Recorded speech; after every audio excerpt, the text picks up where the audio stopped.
Alright, let's all ponder this one. What if the sun went out one day?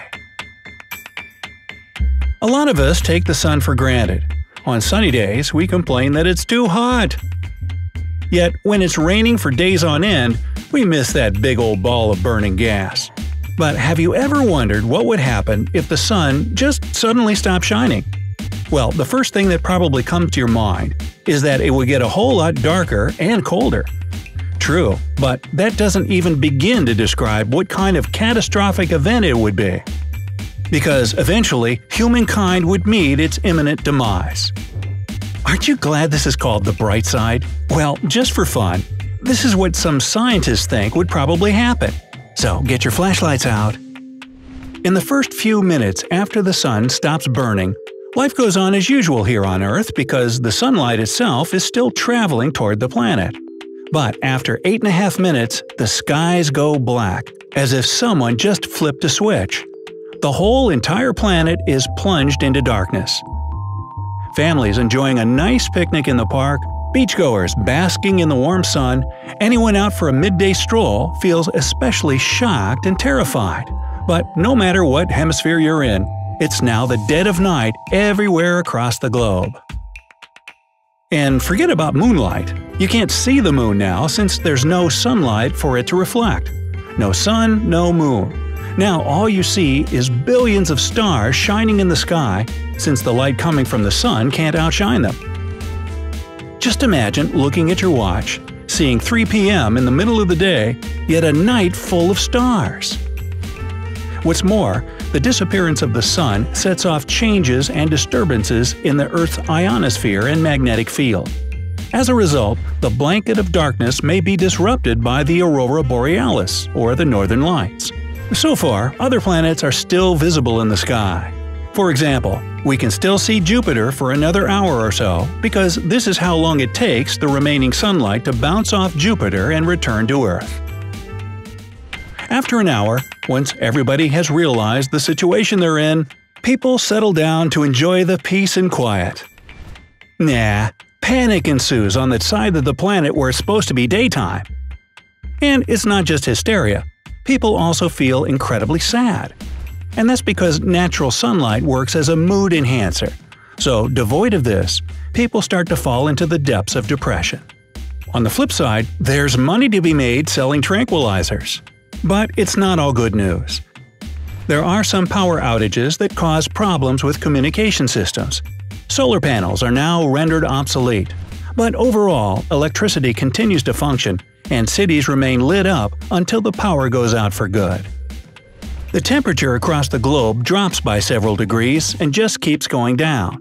There's no sunlight to warm the surface of the planet, but the Earth's molten core is still heating it from the inside.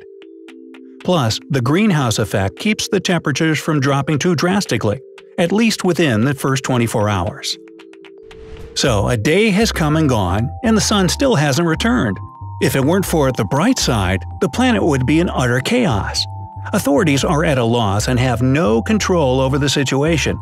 Looting and mayhem replace civil society, not only because of the panic and confusion, but also because people feel safer committing crime in the dark. Oh boy. One of the worst things is that photosynthesis stops within 24 hours. It's by this very process that plants produce oxygen by taking in water, nutrients, light, and carbon dioxide. Quite soon, every living creature on Earth starts having difficulties due to the diminishing oxygen. It's probably time to sell some of those energy stocks you've been holding. In the next few days, the temperature falls by 30 degrees Fahrenheit. Now it's about 41 degrees Fahrenheit all over the world. This causes some heat-dependent microorganisms and plants to die out. Within a week or so, the average temperature on the planet falls below zero. Now you might be thinking, no big deal, lots of people live in areas where it's much colder in the winter. I mean, Siberia, anyone? But the problem is that the temperature keeps falling. Most plants have already perished due to the cold, and heat-loving animals start to disappear shortly after. My, isn't this a grim fairy tale? Herbivores are the first to go since their sources of food have vanished. Should have been a meat eater. Scavengers feast on the dead remains until the cold kills them too. Nobody's a winner here. Big trees survive for a couple more decades thanks to their significant sugar storages and slow metabolism. People build shelters and try to survive the cold and lack of food. They might be more successful in areas with a lot of geothermal activity, such as Iceland. Another way they try to survive is by going deep underground, where the internal heat of the planet is more intense. People might also construct isolated igloos and dome-shaped structures that effectively fight off the frost. After just 1 year, a very unhappy anniversary, the surface of the Earth becomes as cold as 100 degrees below zero. At this point, the planet might host some types of bacteria that can survive even in unbelievably cold temperatures. But other life forms on the surface have been wiped away. The top layers of the seas and oceans have frozen over by this time, which, surprisingly enough, keeps the insides liquid for thousands of years to come. If any people manage to survive to this point, the only place they have a chance of making it is on the ocean floor, near geothermal vents, since they emit heat welling up from the planet's still hot core. But even the ocean eventually freezes after the temperature on the surface drops to 400 degrees below zero. By this time, guess what? There's no life on the planet. But what happens to the Earth itself? Well, for one thing, real estate prices have fallen, so you can now finally afford to live in New York City, London, and San Francisco.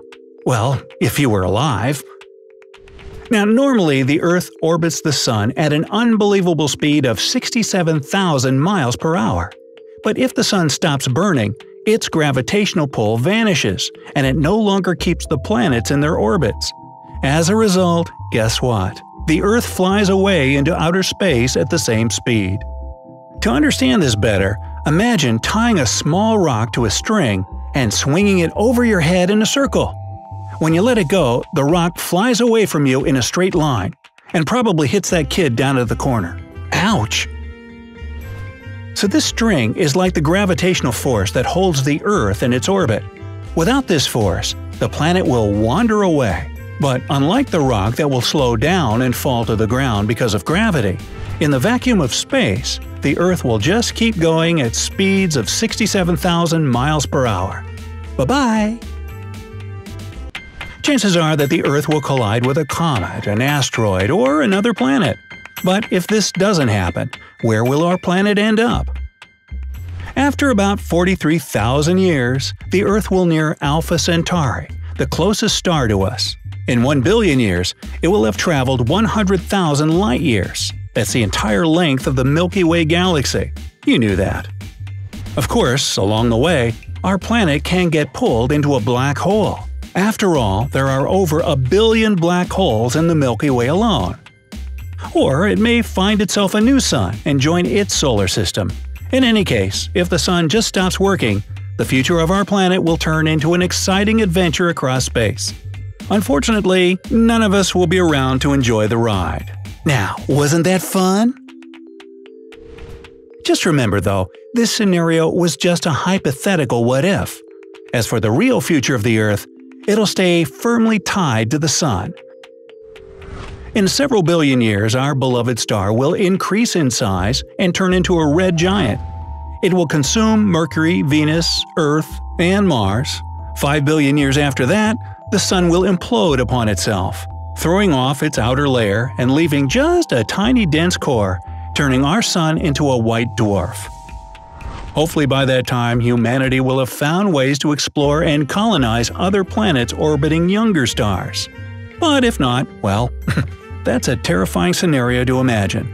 Kinda puts being late to work into perspective now, doesn't it? Alright, what would be the hardest for you if the sun suddenly went out? The darkness, the cold, or the fear of the unknown? Me? I think it's going to be really hard to get some good rye bread. Anyway, tell us in the comments below, and let's hope we won't ever have to find out. Share this eye-opening video with all your friends and hit the like button if you were impressed. And don't forget that there are so many more amazing and happier videos on our channel. So click that red subscribe button so you won't miss anything new on the bright side of life.